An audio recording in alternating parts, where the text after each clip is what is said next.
ഏറ്റവും വലിയ പ്രയാസം അനുഭവിക്കുന്ന മത്സ്യത്തൊഴിലാളികളുടെ പ്രശ്നത്തിൽ കടുത്ത രീതിയിലുള്ള അവഗണനയും അലംഭാവവുമാണ് UDF സർക്കാർ കാണിച്ചിട്ടുള്ളത്. ഈ പ്രശ്നം കൈകാര്യം ചെയ്യുന്ന എല്ലാ ഘട്ടങ്ങളിലും തികഞ്ഞ അലംഭാവത്തോടു കൂടിയാണ് ഗവൺമെന്റ് കാര്യങ്ങൾ നീക്കിയത്. ഇതുമായിട്ട് ബന്ധപ്പെട്ട മുന്നറിയിപ്പുകൾ ഗൗരവമായി എടുത്ത് ആവശ്യമായ തയ്യാറെടുപ്പ് നടത്തുന്നതിനുള്ള എല്ലാ മേഖലയിലുള്ള പ്രവർത്തനത്തിന് ആദ്യഘട്ടം മുതലേ വീഴ്ചയായിരുന്നു. മത്സ്യത്തൊഴിലാളികളിൽ നിന്ന് തന്നെ രക്ഷാപ്രവർത്തനത്തിന് സജ്ജമാക്കിയിരുന്ന LDF ഗവൺമെന്റിന്റെ കാലത്തെ 200ഓളം പേരെ ഈ സർക്കാർ അധികാരത്തിൽ വന്ന ഉടനെ അവരെ പിരിച്ചുവിടുന്ന നിലയാണ് സ്വീകരിച്ചത്. ഓഖി ദുരന്തം ഉൾപ്പെടെയുള്ള സന്ദർഭത്തിൽ അനുഭവത്തിന്റെ വെളിച്ചത്തിൽ ഈ കടലോര മേഖലയിൽ രക്ഷാപ്രവർത്തനം നടത്താൻ നല്ല പരിശീലനം വേണ്ടിയിരുന്നു എന്ന് മനസ്സിലാക്കിയിട്ടാണ് ഈ 200ഓളം വരുന്ന മത്സ്യത്തൊഴിലാളി കുടുംബങ്ങളിലെ ചെറുപ്പക്കാരെ പരിശീലനം കൊടുത്ത് വളർത്തിയെടുത്തത്. ആദ്യം തന്നെ അവരെ ഒഴിവാക്കുന്ന നില സ്വീകരിച്ചു. ഇവരുടെ സാന്നിധ്യം മലയോര മേഖലയിലെ ആദിവാസികളെ സംരക്ഷിക്കുന്നതിന് വേണ്ടി അവിടെ പ്രധാനപ്പെട്ട സംവിധാനം രൂപപ്പെടുത്തിയതുപോലെ ഏതാണ്ട് അതേ തരത്തിലുള്ളതാണ് കടലോര മേഖലയിലെ മത്സ്യത്തൊഴിലാളികളുടെ സ്ഥിതി. ഈ മത്സ്യത്തൊഴിലാളികളെ അപകടത്തിൽ നിന്ന് രക്ഷപ്പെടുത്താൻ സാധിക്കുന്ന ഈ ഒരു സന്നദ്ധ സൈന്യത്തെ ആദ്യം തന്നെ ഒഴിവാക്കുകയാണ് ചെയ്തത്. അവരുടെ സാന്നിധ്യം മത്സ്യമേഖലയിലുള്ള ദുരന്തത്തെ ഒഴിവാക്കുന്നതിന് സഹായകരമായിരുന്നു. അതേപോലെ LDFന്റെ ഗവൺമെന്റ് മുമ്പ് ഏത് ദുരന്തത്തിലും മത്സ്യത്തൊഴിലാളികൾക്ക് വിവരങ്ങൾ നൽകുന്നതിന് അന്ന് സാറ്റലൈറ്റ് ഫോണുകൾ അവർക്ക് സബ്സിഡിയുടെ ഭാഗമായിട്ട് നൽകിയിരുന്നു. പിന്നീടത് റീചാർജ് ചെയ്യാൻ കാര്യമായ ഒരു സഹായവും നൽകാത്ത പശ്ചാത്തലത്തിലാണ് അത് നിന്നുപോയത്. കാരണം ഈ മത്സ്യത്തൊഴിലാളികൾ സ്വന്തം പണം കൊടുത്ത് റീചാർജ് ചെയ്യുക എന്നുള്ള നില സ്വീകരിക്കില്ല. അപ്പോൾ രക്ഷാദൗത്യത്തിന് ആവശ്യമായ സജ്ജീകരണങ്ങൾ യഥാർത്ഥത്തിൽ മുൻകൂട്ടി തയ്യാറാക്കി കടലോര ജനതയെ സഹായിക്കുന്ന നിലപാട് സ്വീകരിക്കുന്നതിലും വലിയ പരാജയമാണ് ഉണ്ടായിട്ടുള്ളത്. ഇതെല്ലാം ദുരന്തങ്ങൾ വർദ്ധിപ്പിക്കുന്നതിനിടയാക്കി എന്നുള്ളതാണ് സത്യം. കാലാവസ്ഥാ വ്യതിയാനം ഉണ്ടാവുന്നത് അറിഞ്ഞാൽ ഉടൻ തന്നെ നടത്തേണ്ടുന്ന തയ്യാറെടുപ്പുകൾ സംസ്ഥാന സർക്കാർ നേതൃത്വം നൽകി ആവശ്യമായ രീതിയിൽ മുന്നോട്ട് നയിക്കാൻ കഴിഞ്ഞില്ല. ഇതെല്ലാം കൂടി ചേർന്നപ്പോഴാണ് വലിയ ദുരന്തം ഉണ്ടായത്. ദുരന്തമുണ്ടായപ്പോൾ തെരച്ചിൽ തന്നെ ഊർജ്ജസ്വലമായി നടത്താൻ സാധിച്ചില്ല എന്നുള്ളതാണ് സത്യം. ബഹുമാനപ്പെട്ട മുഖ്യമന്ത്രി എല്ലാ സന്ദർഭത്തിലും പറയുന്നത് പോലെ ഇപ്രാവശ്യവും വലിയൊരു കളവാണ് പറഞ്ഞത്. അത് ചരിത്രത്തിലില്ലാത്ത രീതിയിൽ രക്ഷാപ്രവർത്തനം അന്നു മുതലേ ആരംഭിച്ചു എന്നാണ്.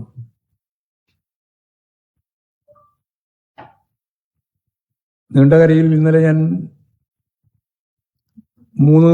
രണ്ടാളെ കാണാതാവുകയും രണ്ടാൾ മരിക്കുകയും ഒരാളെ കാണാതാവുകയും ചെയ്ത ആ കുടുംബത്തിൽ ചെന്ന് ചേർന്നപ്പോൾ 2 കുഴിമാടങ്ങളാണ് ഇടതുഭാഗത്ത് വീട്ടിൻ്റെ തന്നെ മുറ്റത്ത് കാണാനായത്. 2 പേർ മരിച്ച് ശവസംസ്കാരം കഴിഞ്ഞിട്ടുണ്ട്. ആ അമ്മയുടെ കരച്ചിൽ മകനു വേണ്ടിയാണ്. 26 വയസ്സ് പ്രായമുള്ള ആ ചെറുപ്പക്കാരൻ 11ാമത്തെ ദിവസം ഇന്ന് 12ാമത്തെ ദിവസമാണ്, തിരിച്ചു വന്നില്ല. ആ അമ്മ എന്നോട് തന്നെ പറഞ്ഞത്, ഇങ്ങനെയുള്ള അപകടങ്ങൾ സംഭവിച്ചു, നല്ല ധാരണയുള്ള ഒരു സ്ത്രീയാണ്, ഇങ്ങനെയുള്ള അപകടങ്ങൾ സംഭവിച്ചാൽ കണ്ടെത്താനും ബോട്ടുകൾ സംരക്ഷിക്കാനും എല്ലാമുള്ള ഗോൾഡൻ ഡേയ്സ് ഉണ്ട്. അവരാണ് എന്നോട് ആ പദം ഉപയോഗിച്ചത്, ഗോൾഡൻ ഡേയ്സ്. അത് പൂർണ്ണമായിട്ടും പാഴാക്കി. അത് ആദ്യത്തെ ദിവസങ്ങളാണ്. ഞാൻ ആ ഓഫീസിന്റെ മുമ്പിൽ പോയി ശക്തിയായി പ്രതിഷേധിച്ചതിന് ശേഷമാണ് 6ാമത്തെ ദിവസം യഥാർത്ഥത്തിൽ തെരച്ചിലിന് വേണ്ടി ആവശ്യമായ നിലപാട് സ്വീകരിക്കാമെന്ന് പറഞ്ഞത്. എന്നിട്ടും രാവിലെ വരുമെന്ന് പറഞ്ഞിട്ട് വന്നിട്ടില്ല. DMO എന്നോട് ചോദിക്കുകയാണ്, നിങ്ങൾ എന്തേ പരാതി തരാതിരുന്നത് എന്ന്. അതാണ് ആ അമ്മ എന്നോട് പറഞ്ഞ കാര്യം. ദുരന്തം കഴിഞ്ഞ 6ാമത്തെ ദിവസം സമരത്തിനിറങ്ങേണ്ടി വന്ന അമ്മയുടെ മുഖത്ത് നോക്കിയിട്ട് ഉദ്യോഗസ്ഥൻ ചോദിക്കുന്ന ചോദ്യം ഇതാണ്: ശക്തിയായ രീതിയിലുള്ള ഇടപെടൽ നടത്താൻ, തിരച്ചിൽ പോലും നടത്താൻ 6 ദിവസം കാത്തിരിക്കേണ്ടി വന്നു എന്നുള്ളതാണ്. ഈ സമയത്ത് തന്നെ ആദ്യം തന്നെ കേന്ദ്രസേനയെ വിന്യസിപ്പിക്കാനുള്ള പ്രവർത്തനങ്ങൾ നടത്തുന്നതിന് ഗവൺമെന്റ് ആദ്യം തയ്യാറായില്ല. ഇതാണ് മുതലപ്പുഴയിലും അതുപോലെ തന്നെ വിഴിഞ്ഞത്തും നീണ്ടകരയിലുമെല്ലാം നമ്മൾ കണ്ട ചിത്രം. ജനങ്ങൾക്ക് ആത്മവിശ്വാസം നൽകത്തക്ക രീതിയിൽ അവിടെ ഓടി എത്തേണ്ടുന്ന ജനപ്രതിനിധികളും മന്ത്രിമാരുമെല്ലാം യഥാർത്ഥത്തിൽ ദിവസങ്ങൾ കഴിഞ്ഞതിന് ശേഷമാണ്, ആഴ്ച കഴിഞ്ഞപ്പോഴാണ് രംഗത്ത് വരുന്നത്. ഇത്തരത്തിലുണ്ടായ ഗുരുതരമായ വീഴ്ച യഥാർത്ഥത്തിൽ ഉണ്ടായി എന്നുള്ളതിനെ മറച്ചുവെക്കാനാണ് ഇപ്പോഴവർ ശ്രമിച്ചുകൊണ്ടിരിക്കുന്നത്. യഥാർത്ഥത്തിൽ ഇതിൻ്റെ തന്നെ വേറൊരു ഭാഗം BJPയുടെ അധ്യക്ഷൻ പരസ്യമായിട്ട് പറഞ്ഞു, തിരച്ചിൽ ഉൾപ്പെടെയുള്ള കാര്യങ്ങൾക്ക് കേന്ദ്രത്തിൽ നിന്ന് സഹായം ലഭിക്കുന്നതിന് ഒരു മന്ത്രി എന്നോട് സഹായം ആവശ്യപ്പെടുകയുണ്ടായി എന്ന് BJP അധ്യക്ഷൻ, കേരളത്തിലെ അധ്യക്ഷൻ പറയുകയാണ്. ഇതിനു മുമ്പും ഇവിടെ കേരളത്തിൽ കേന്ദ്ര സർക്കാരിൻ്റെ ഭാഗമായിട്ടുള്ള നേവിയും കോസ്റ്റ് ഗാർഡും കേരളത്തിൻ്റെ ആവശ്യം പരിഗണിച്ച് സഹായിച്ചിട്ടുണ്ട് എന്നെല്ലാവർക്കും അറിയാം. കേന്ദ്ര സർക്കാരിൻ്റെയും നേവിയുടെയും കോസ്റ്റ് ഗാർഡിൻ്റെയും സഹായം തേടാൻ സർക്കാരിന് എന്തിനാണ് BJP അധ്യക്ഷനെ കാണുന്നത് എന്ന കാര്യം വളരെ ഗൗരവമുള്ള ഒന്നാണ്. അപ്പോൾ വീണ് കിട്ടുന്ന ഓരോ അവസരവും BJPയുമായി പാലമിടാനാണ് VD സതീശനും അതുപോലെ തന്നെ UDF സർക്കാരും ശ്രമിക്കുന്നത് എന്നതിൻ്റെ തെളിവായിട്ട് മാത്രമേ ഇതിനെ കാണാൻ സാധിക്കുകയുള്ളൂ. BJP അധ്യക്ഷൻ മുമ്പ് തന്നെ പറഞ്ഞിട്ടുണ്ട്, BJP പ്രകടന പത്രികയിൽ പറഞ്ഞ കാര്യങ്ങളാണ് UDF നടപ്പിലാക്കുന്നത്. അപ്പോൾ അതിൻ്റെ സാരാംശം ആ സർക്കാരിൻ്റെ, ഈ UDF സർക്കാരിൻ്റെ ഉപദേശകനും ഇടനിലക്കാരനുമായി BJP അധ്യക്ഷൻ വരുന്നു എന്നല്ലേ സ്വാഭാവികമായിട്ട് ആളുകൾ ചിന്തിക്കുക. ഈ പരസ്യ ബാന്ധവം സംബന്ധിച്ച് കേരളത്തിലെ മതനിരപേക്ഷവാദികൾ കൃത്യമായിട്ട് മനസ്സിലാക്കുന്നുണ്ട് എന്ന കാര്യം VD സതീശൻ മനസ്സിലാക്കണമെന്നാണ് എനിക്കത് സംബന്ധിച്ച് പറയാനുള്ളത്. പിന്നെ എല്ലാ സന്ദർഭത്തിലും കളവ് പറയുന്നത് പോലെ ദുരന്തത്തിൽ കാണാതായവരെ സംബന്ധിച്ചുള്ള ധനസഹായം അത് വളരെ വ്യക്തമായിട്ട് വേറൊരു കാര്യമാണ്. 7 വർഷം കാത്തിരിക്കണമെന്നാണ് സതീശൻ പറഞ്ഞത്. അതായത് ഒരാളെ കാണാതായാൽ അവർക്ക് മരിച്ചു എന്ന രീതിയിലുള്ള ആനുകൂല്യങ്ങൾ കൊടുക്കാൻ കേരളത്തിൽ ഇതുവരെ 7 വർഷം കാത്തിരിക്കണം. എന്നാൽ മാത്രമേ ആനുകൂല്യം കൊടുക്കാൻ സാധിക്കുള്ളൂ. അത് ഞാൻ മാറ്റുകയാണ് എന്നാണ്, ചരിത്രത്തിൽ ആദ്യമായി ഞാനിത് മാറ്റുന്നു എന്നാണ് വി.ഡി. സതീശൻ പറഞ്ഞത്. ഇത് ശുദ്ധ അസംബന്ധ പ്രഖ്യാപനമാണ്. ഒരു മുഖ്യമന്ത്രി അതിന്റെ ഗൗരവത്തിൽ പറയേണ്ട കാര്യം ഇങ്ങനെ അവതരിപ്പിച്ചാൽ എന്താ നമുക്ക് പറയാൻ പറ്റുക? 2017 ഓഖി ദുരന്തത്തിന് പിന്നാലെ അന്നത്തെ LDF ഗവൺമെന്റ് ഈ നിബന്ധനയിൽ ഇളവ് വരുത്തി കാണാതായ ആളുകളുടെ കുടുംബങ്ങൾക്ക്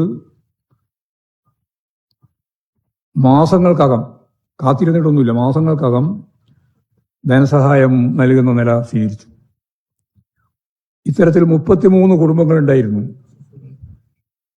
മരണപ്പെട്ടതിന്റെ ഒരു അവശിഷ്ടവും ലഭിക്കാതിരുന്ന 33 ആളുകൾക്ക്, 33 കുടുംബങ്ങൾക്ക് അന്ന് 22 ലക്ഷം ഉറുപ്പിക വീതം സഹായം നൽകി. കുടുംബങ്ങളിലുള്ള ഓരോരുത്തർക്ക് ജോലി നൽകുന്ന നിലയും സ്വീകരിച്ചു. അപ്പൊ അന്ന് 22 ലക്ഷം ഉറുപ്പിക പ്രകാരമാണ് നൽകിയത്. ഇന്നത് കുറേയും കൂടി കൊല്ലം കഴിഞ്ഞ പശ്ചാത്തലത്തിൽ അതിനേക്കാൾ കൂടുതൽ തുക നൽകാൻ ഇവർക്ക് സാധിക്കണം.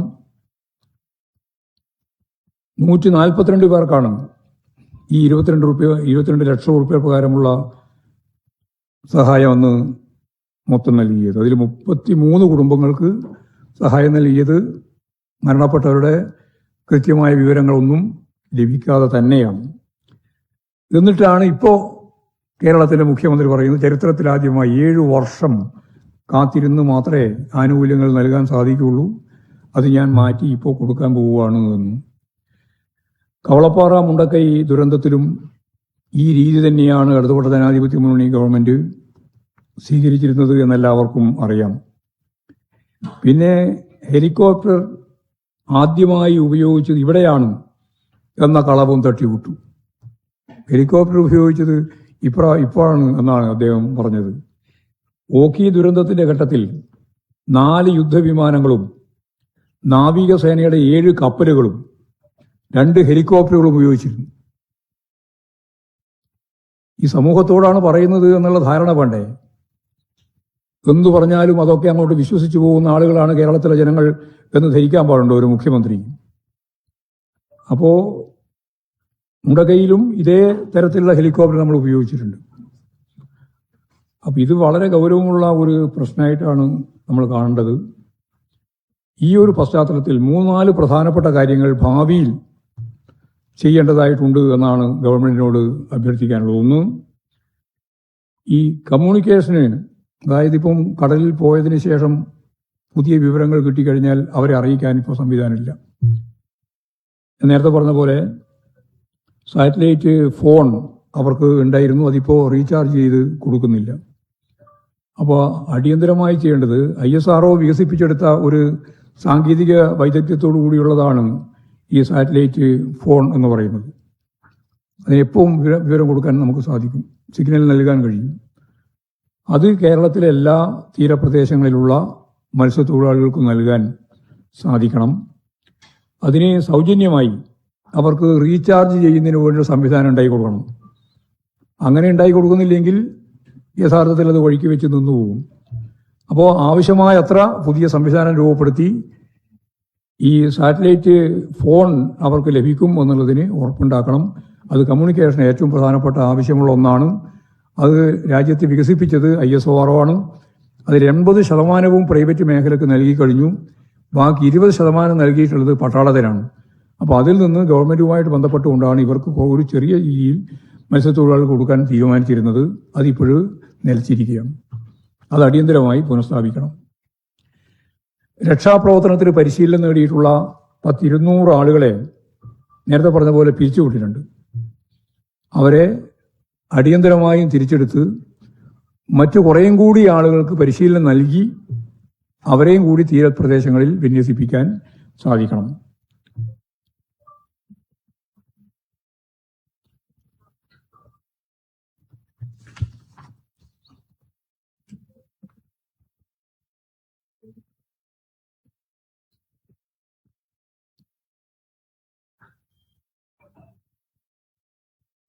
പിന്നെ ഈ കടലിലെ രക്ഷാപ്രവർത്തനത്തിന് ഉപയോഗിക്കുന്ന ഒരുതരം ആംബുലൻസ് രീതിയിലുള്ള വാഹനമുണ്ട്.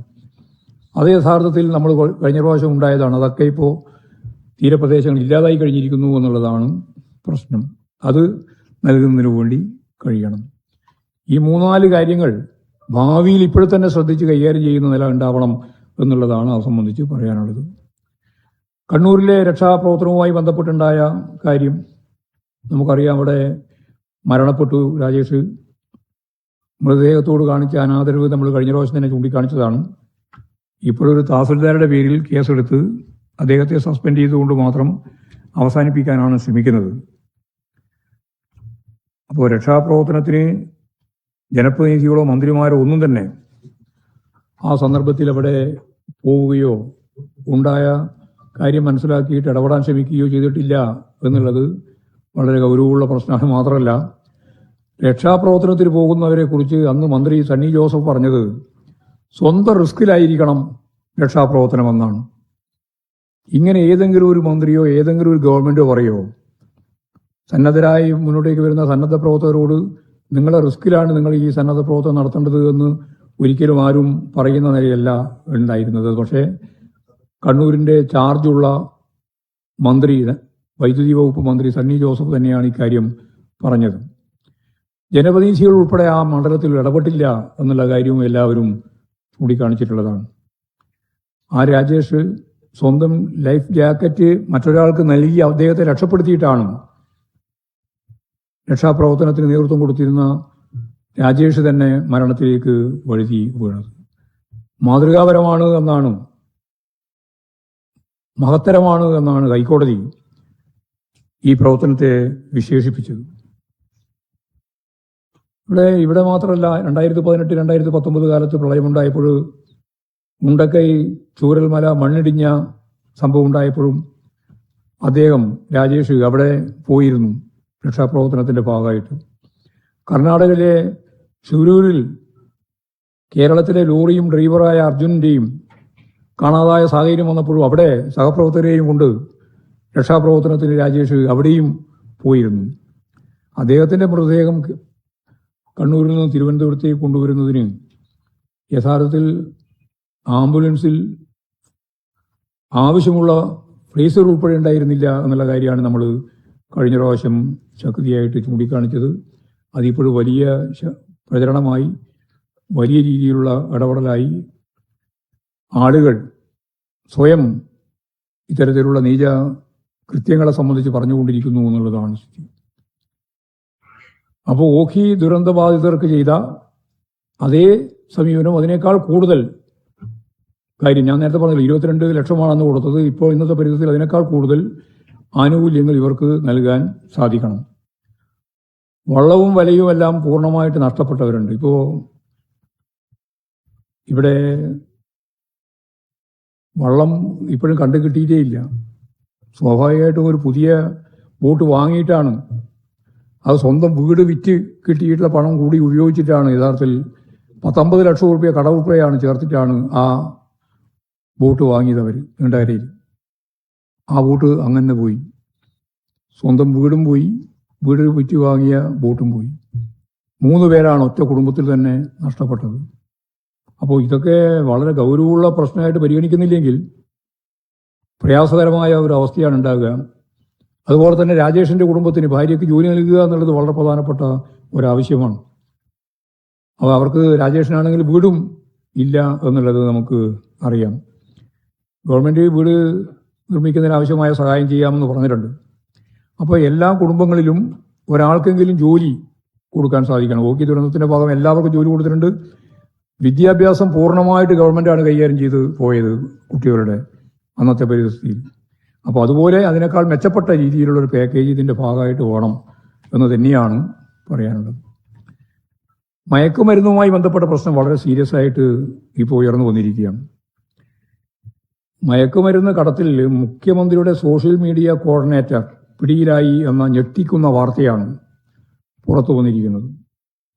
യൂത്ത് കോൺഗ്രസ് ഭാരവാഹി കൂടിയായ മുഹമ്മദ് ഹുസൈനും P A Abdul Salam, P A Abbas എന്നിവരാണ് പിടിയിലായിട്ടുള്ള പ്രമുഖരായ യൂത്ത് കോൺഗ്രസിന്റെ നേതാക്കൾ. ഇവരെല്ലാവരും കോൺഗ്രസിന്റെ പ്രധാനപ്പെട്ട നേതാക്കളും ഈ വി ഡി സതീശന്റെ അടുപ്പക്കാരുമാണ്. വാഹന നമ്പർ ഉൾപ്പെടെ പോലീസിന് കിട്ടിയ രഹസ്യ വിവരത്തെ തുടർന്ന് നടത്തിയ പരിശോധനയായതുകൊണ്ട് ഇവർ പിടിയിൽ അകപ്പെടുകയാണ് ചെയ്തത്. ആളെ തിരിച്ചറിയാതെ നടത്തിയ പരിശോധന അല്ലെങ്കിൽ ഇക്കുറിയും ഇവർ രക്ഷപ്പെട്ടു പോകുമായിരുന്നു. അപ്പോൾ സത്യം പറഞ്ഞാൽ ആരാണെന്ന് മനസ്സിലാക്കിയിട്ടല്ല ഇത് റെയ്ഡ് ചെയ്ത് പിടിച്ചത്. അതിൻ്റെ കാര്യങ്ങളാണ് ഇവിടെ അവതരിപ്പിക്കുന്നത്. എങ്ങനെയാണ് വി ഡി സതീശൻ ഇവരുമായിട്ട് ബന്ധപ്പെട്ടിട്ടുള്ളത് എന്നുള്ളതിൻ്റെ കൃത്യമായ ചിത്രമുണ്ട്.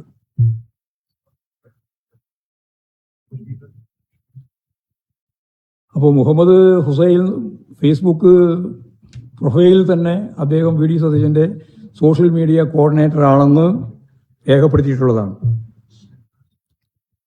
വി ഡി സതീശന്റെ പേരിലുള്ള ഗ്രൂപ്പുകളുടെ അഡ്മിനായിരുന്നു അദ്ദേഹം. സതീശന്റെ വീഡിയോകളും പോസ്റ്ററുകളും ഷെയർ ചെയ്യുന്നതും ഇദ്ദേഹമായിരുന്നു. മുഖ്യമന്ത്രിയുടെ ഓഫീസിലെ സ്ഥിരം സന്ദർശകരാണ് ഇവരെല്ലാം എന്ന് തെളിയിക്കുന്ന ചിത്രങ്ങളും പുറത്തു വന്നിട്ടുണ്ട്. അപ്പോൾ ഹുസൈന്റെയും ഈ കേസിലെ മറ്റൊരു പ്രതി സലാമിന്റെയും വീട്ടിൽ വി ഡി സതീശന്റെ സന്ദർശനം നടത്തിയ ചിത്രങ്ങളും നമുക്ക് ലഭ്യമായിട്ട് ഉണ്ട്. ഇതിൻ്റെ എല്ലാം വീഡിയോ ഇപ്പോൾ നമുക്ക് കാണാൻ സാധിക്കുന്നതാണ്. അപ്പോൾ ലഹരി വിരുദ്ധ ക്യാമ്പയിൻ്റെ ഭാഗമായിട്ട് പങ്കെടുക്കുന്ന ആളുകൾ തന്നെ ലഹരി കടത്തുന്ന ഏറ്റവും പ്രധാനപ്പെട്ട വക്താക്കളായിട്ട് മാറുന്നു എന്നുള്ളത് വളരെ ഗൗരവപൂർവ്വം കാണേണ്ടുന്ന പ്രശ്നമാണ്. മന്ത്രി പി കെ കുഞ്ഞാലിക്കുട്ടിയോടൊപ്പം അബ്ദുൾ സലാം നിയമസഭയിലും എത്തിയിട്ടുണ്ട് എന്നുള്ളതിന് തെളിവുണ്ട്. രമേശ് ചെന്നിത്തല ഓപ്പറേഷൻ തുഫാർ നടത്തുന്ന അദ്ദേഹത്തിന്റെ പാർട്ടിക്കകത്ത് തന്നെയാണ് ആദ്യം